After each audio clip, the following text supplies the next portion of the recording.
Hello, good afternoon. I'm from the Office for National Statistics. We're carrying out a very short travel survey today. Do you mind if I ask you a few questions?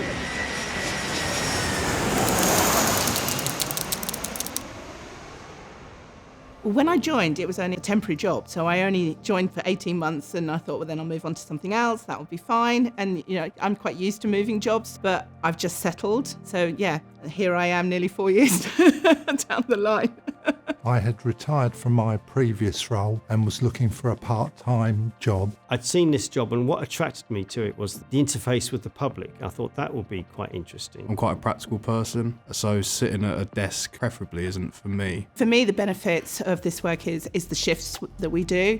It works for me as a carer. It gives me flexibility with home and work balance. And also the benefits working for the ONS, we get very generous annual leave allowance. And also the team ethic as well. I didn't expect to work with such a great team. I've done a number of temporary jobs whilst through COVID, but now I feel like I've made friends for life and I actually look forward to going to work. I am the youngest in the team and I don't feel like I'm treated as the youngest. And I've worked with a number of people over the last 8 years and always felt very well supported. They're the sort of people that would want to come to my wedding, that sort of thing. One of the aspects I like about this job is the people you interview. It's life experience as well as enjoying the job. Trying to stick to the questions, but actually some people can be so interesting that you do kind of slightly go, well, can you tell me a little bit more about that? So that's what makes the job, is that you find out places to go and things to see from these people that you're asked questions to. It's more of a conversation than an interview.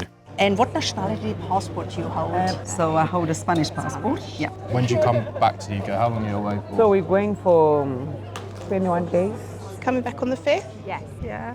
First time on my own. First time jumping on your own. Oh, and actually I do find that quite inspirational when people have made hard choices or difficult choices or just a new life. But we also learn a lot from each other. I work with very diverse people. At certain flights we cover, it's predominantly foreign people that are visiting the country. So working with Spanish people, Austrian people, they'll help me with the language. So one of my colleagues is Spanish. She's been helping me learn that bit of Spanish that I can speak to these people in their language. Some people like to talk, some people just want to answer the questions. Which ferry line are you using? DFDS, Irish or P&O? DFDS. DFDS. And are you travelling on your own? I am, yeah.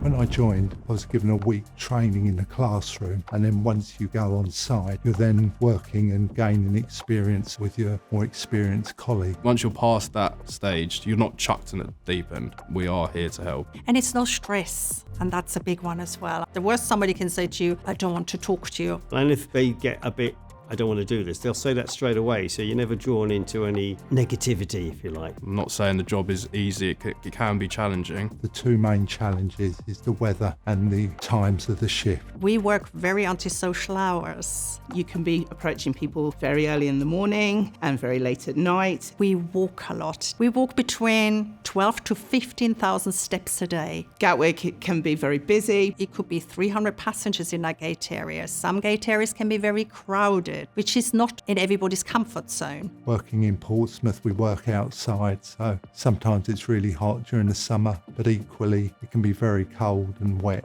during the winter. Yeah, that is another benefit of working as a team.